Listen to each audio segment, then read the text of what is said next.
Hey, I'm Cyclon, and today we're going to take a look at the Atlas invasion, which is going to start tomorrow. And by the way, Merry Christmas. And now into the actual video.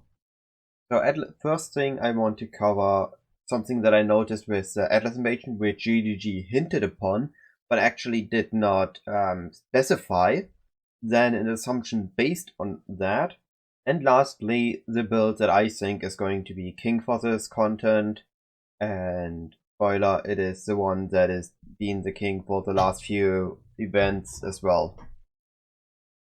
So they said here Atlas Invasion 5 endgame map bosses. So that means any boss that you can encounter in a map that can be witnessed by Maven. And that includes the Shaper. So this implies that it can not only be the Shaper, but it can also be all other bosses in the Uncharted realm. If we take a look here, it can be any Shaper Guardian, any Elder Guardian, any synthesized boss. It can be any Breach Lord, and it can be Cortex, Chayula, Uber Aziri, which is going to be absolutely crazy, and I think I'm going to run away from her, as well as Elder and the known Shaper. Now, here's where my assumption is. We also know that they're going to drop unique items, and that this event is voided. Now, why would it be voided if we are actually not getting access to the special event uniques, which we got for Endless Heist and Endless Delve? My assumption is that the uniques the bosses can drop, if they have a special unique drop pool, like the Shaper, Cortex, Aziri, Elder, that the items will be from that pool. So a Shaper that you could literally meet a Shaper in Mudflats, and he could give you a Dying Sun or a Starforge. Or you could meet an Uber Elder, maybe Uber Elder.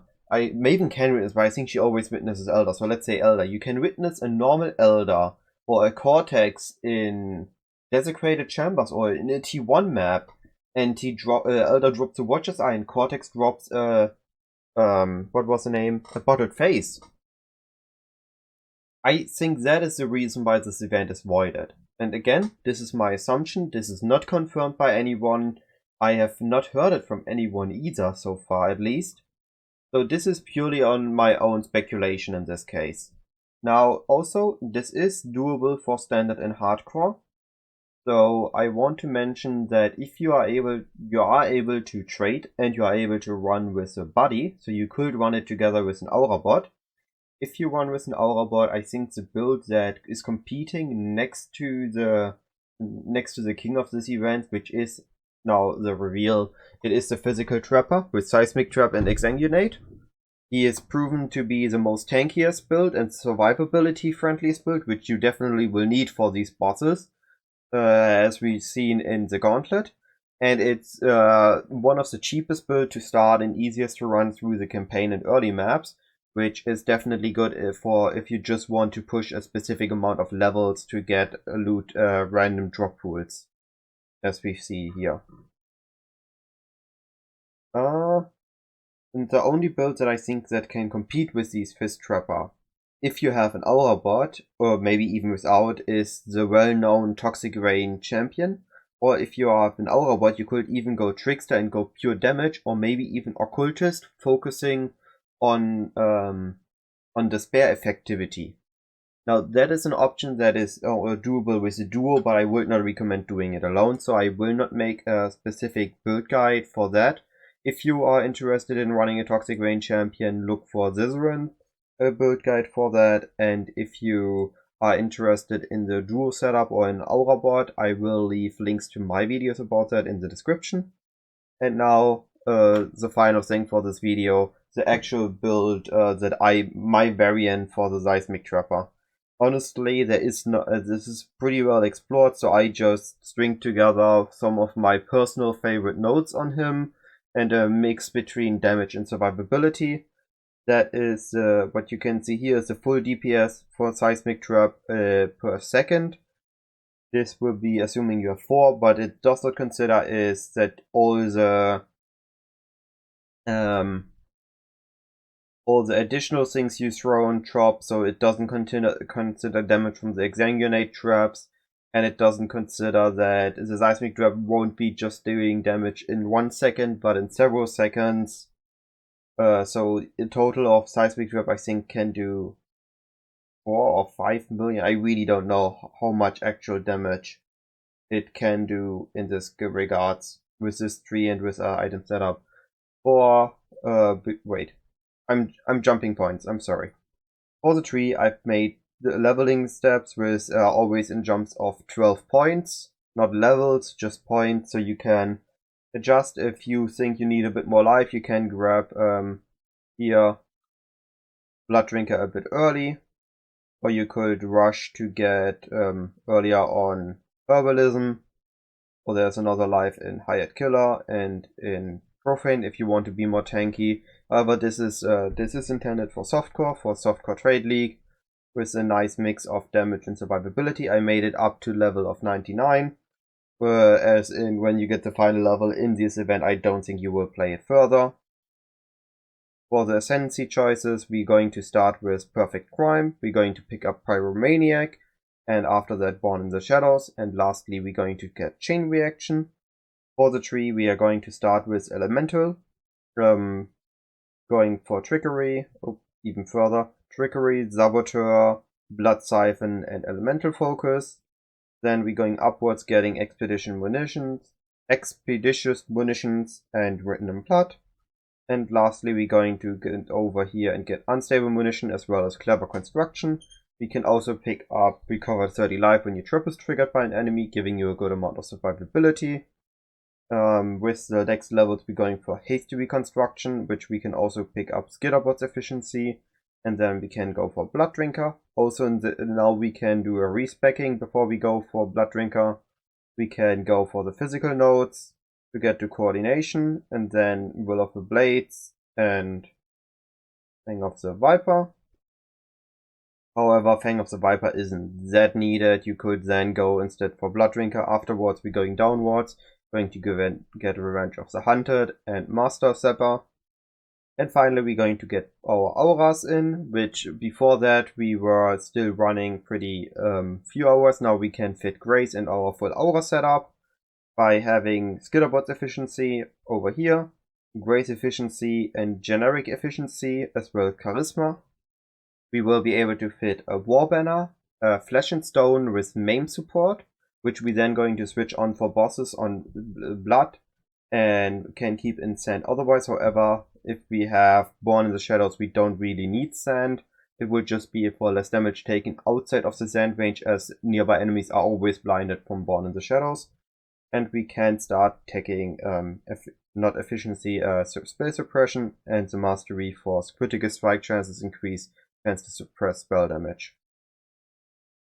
I just realized I didn't finish the aura notes. I will mention that in the items. Do not confuse further. Now we're finally going for some crit with Heartseeker and Doomcast, as well as the mastery for critical strike multiply against unique enemies. Going to get Assassination instead of Elemental Focus. We also can pick up Instincts. And lastly, with finishing the base, we're going to pick up 3 Jewel Sockets. Going to get some more life with Herbalism and Intuition for some more life and evasion. And that's about the tree. After that will just be the cluster if you can get it. If not, I guess go for Constitution, Pirate Killer, True Strike, Reflexes, Profane Proxy. Just go for the Cyan in the middle part and get as much damage and survivability as you can get there. But I would recommend just getting a physical cluster, crafting that with Harvest, and then crafting yourself some trap clusters. The bases should be cheap. The question is just if you can get your hands on those.